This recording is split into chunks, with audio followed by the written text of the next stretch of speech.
Hello, Master Tax here and welcome back to my channel. Today we're going to have a look at a battle from the Tier 10 Czechoslovakian heavy tank.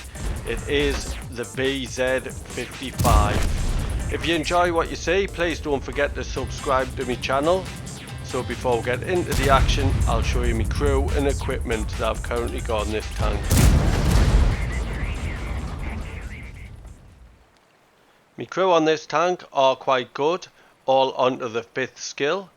The equipment I'm using in the special survivability slot is vents. Then the special mobility slot, I've got improved rotation mechanism and a turbo. I also use a premium consumable food. On field modifications, I am on to level 7, so I get a permanent bonus of plus 3% to my vehicle hit points, plus 1% to my engine power. I haven't changed any other modifications. So before we get into the action, we'll have a quick look at the two different guns you can use on this vehicle. Here's a comparison of the two guns, and if you work the reload time out, it does take 0.4 seconds more to load two shells individually. But you do get a better DPM using the single shotter gun. That's down to your rate of fire, which is better. But then you go to gun handling and you can see the gun handling's a lot better with a single shotter, your aim time and your dispersion.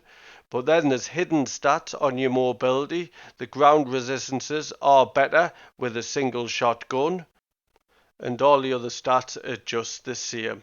So now let's have a look at it in action. Today I'm playing on Westfield. It's a standard battle and I've got the 4-5-6 matchmaking and I'm top tier today. And today I'm playing with my brother Trevmas, who's playing the Object 277.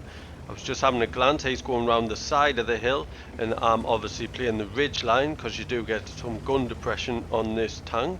So I'm going to try and peek, and there they are. See if I get a shot into the E100.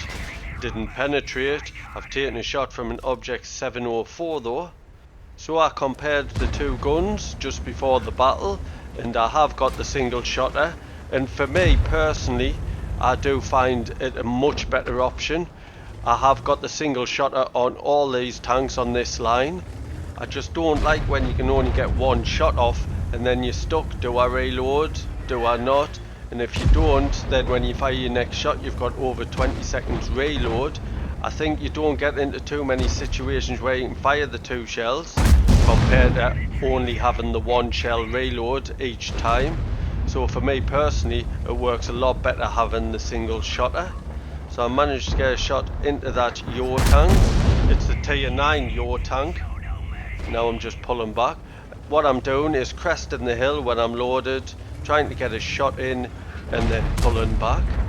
Now I've noticed my brother needs some support, trying to push around the sides, trying to get flanking manoeuvre on. Well, I've got an ST1 over there that's nearly finished. So I'm going to move to the corner of this hill, see if I can get any shots into anybody pulling round. Object 277. Nice shot into him, and my brother got a shot into him as well. So he's lost a lot of hit points there. So I'm just cresting up the ridge line, using my gun depression, and there's another shot into him. So pulling back again as I reload. Is that A100 pushing round for me brother? Doesn't look like it. Can I get another shot into the 277? I really need to finish this 277 off and then support me brother a little bit more. So I'm pushing round. Going to try and get a snapshot into him. Stunned by the artillery. I've used my first aid kit, get rid of the stun, and got the shot into the 277. So now only the E100, and I've bounced his shot. And what my brother's doing is getting round the back of him, so we've come from both sides. I managed to get a shot into him. He's lost a lot of hit points. Now my brother's in position behind and in cover. So can I get his lower plate again? Yes, one into his lower plate, and my brother finished him off. So I turned around, there is a tank behind us, scored a T27 and shot into him. I did take a shot. So we've cleared the hill out, now we're going to turn around and head into the middle of the town.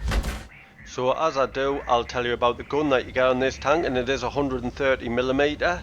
It has 260mm of penetration, which is quite nice for a heavy tank, and 490 alpha damage. With my crew and equipment, I managed to get a reload time of 9.8 seconds. What I do have to say is if you do take the single shot gun, you still can't use a gun rammer. So with my reload time, I've got a DPM of 2,998, which is nice. And then I've got an aim time of 2.01 seconds and a dispersion of 0.31, which is really good for a heavy tank. And finally, you get 8 degrees of gun depression with this gun. Now with Type 61 snuck a shot into us, so I'm pulling back, snuck one back into him. Mine will hurt a lot more than his did. Now I'm just waiting for the reload, staying in cover. Is he going to push out? And finished him off. Now we've played this battle at a really high momentum, and that's how I like to play the game.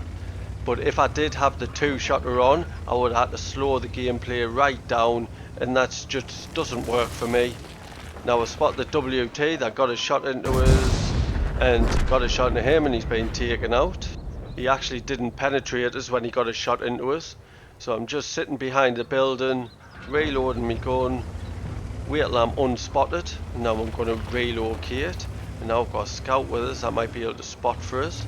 So I'm just going to stay in these buildings just till I find an opportunity, since I'm down on hit points. And while I'm here, I'll tell you about the armour on this tank. On the hull, you get 115mm on the front, 90mm on the side, which is good for side scraping, and 85 on the rear, which is actually quite good for the rear of a tank. But then the turret armour, you get 300mm on the front, which is fantastic, but you do have the weak spots, the cupola. And then you get 150mm on the side, 90 on the rear. So this tank does play really well when you play hull down on a ridge line, usually 8 degrees of gun depression. So we're advancing a little bit. I'm trying to follow our scout, but I've been spotted from somewhere, and I've taken a shot from a Leopard 1. I am a one-shotter for that Leopard 1 now, so I know which way he's fired from. So I've just pulled back so he can't get another shot into us. And there's an ALC, even 90. My brother spotted him as well. Both of us got a shot in, and he's been taken out. So all good there. So I'm just waiting for somebody else to spot, since I'm a one-shotter now. Brother's just to the right of us. That'll be the Leopard 1 that's getting the shot into him, I suspect. But the ALC seems like he's going to push down to where that Leopard was. Now if you've never owned this tank yet, I do have to emphasise that the mobility is quite poor when you get it. That's why the equipment, I've got a turbo and improved rotation mechanism, because it does feel really sluggish without them. For me personally, this was the weak part of this tank, so I did focus on improving it as much as I could. And now I've got a top speed going forward of 54 kilometers an hour, which is nice, and a reverse speed of 17 kilometers an hour. So now I'm quite happy with the mobility of this tank. So I managed to get a shot into the Object 704 there, and my brother managed to finish him off. So now just pushing up, there's only a Leopard 1 here, and he's right at the back. I've been spotted, there's a light tank here somewhere. Can he be to the right? Surely he can't. So I'm going to try and get a shot into that Leopard 1.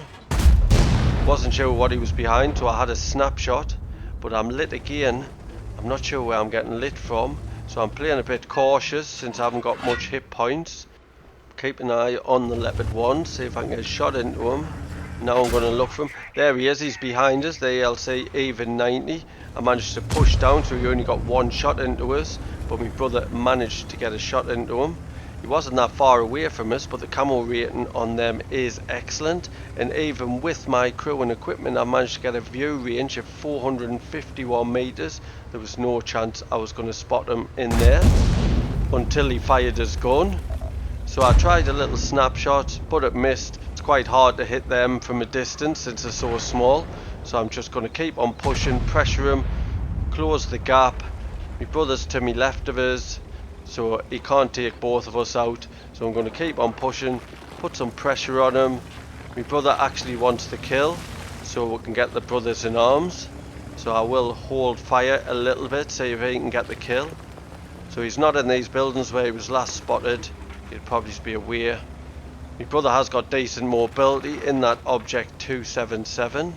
Still haven't spotted him. Where's he gone? Brass should have spotted him. He's a long way away and he's going for our arty. So I'm going to push to the ridge line, zoom in, see if I can get the shot from up here.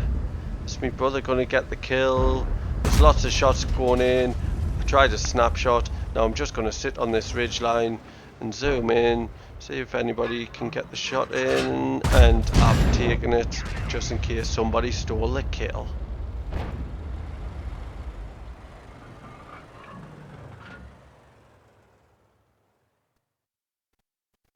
Let's have a quick look at the stats. Was a class 1 badge, and I got the high caliber for me 6,261 damage with 1,119 assist. Top of the tree for XP with a base XP of 1193. Top for damage by a long way. Also top for kills with 5 kills. I made 87,000 credits, that's due to a personal reserve bonus, plus 4,744 XP, that's due to playing in a platoon for tactical training, not sure what that is, and an award for the first victory each day, which was at ×2. I'd like to thank you for watching today's battle. I hope you enjoyed it.